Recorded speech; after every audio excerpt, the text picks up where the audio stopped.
The original Quran, where is it? What we have actually are the attested copies of the Quran. This is not the Quran that we read. This is Musaf. Where is the original Quran? Let me quote 3 ayat from the Quran.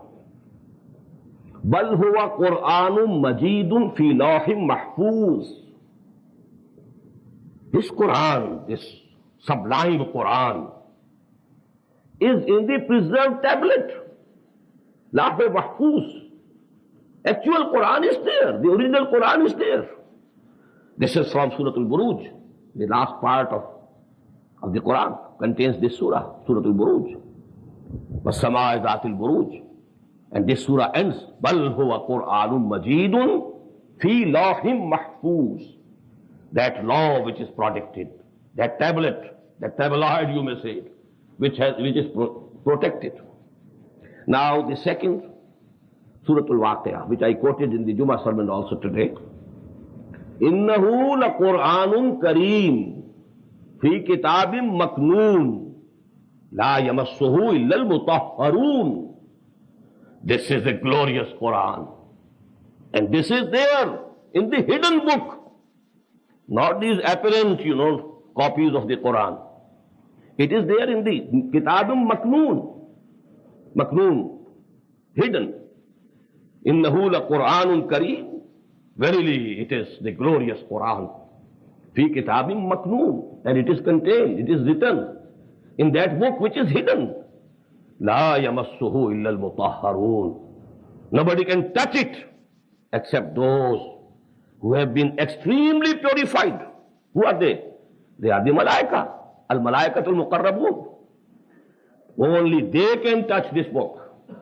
Now, although from this ayah, the jurists of Islam, the fuqaha, have derived, an injunction that no Muslim should touch Quran when he is impure. He must be mutawaddi, he must be with wudu, he must be pure. Then he should touch. That is the legal interpretation, that is also valid. But what this ayah means, la yamassuhu illa al-mutahharun. And actually it pertains to the malaika.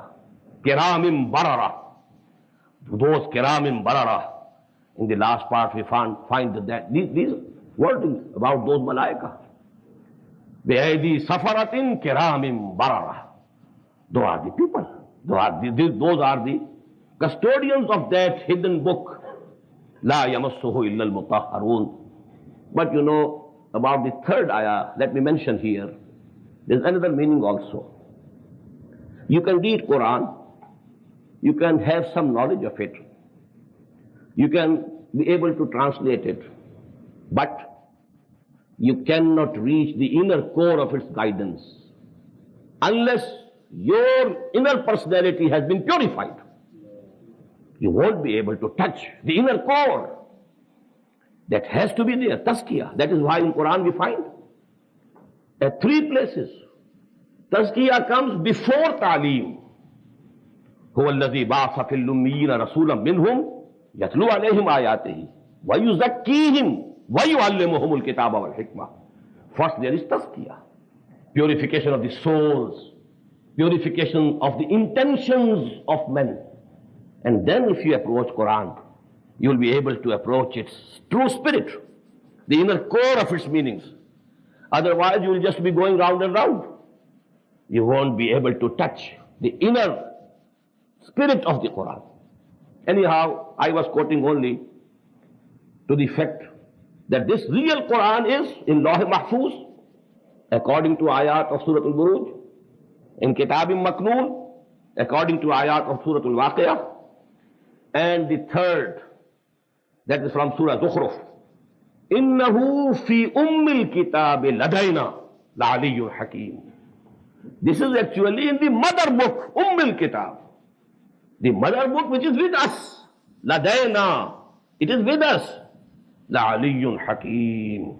It's very high, very exalted. And profound wisdom is there in it. So actually the real book is with Allah. The real book, the real Quran is in the custody of the Safaratin Kiramim Barara. Only they can touch it. What actually we have, so to say, are the attested and certified copies of that real book.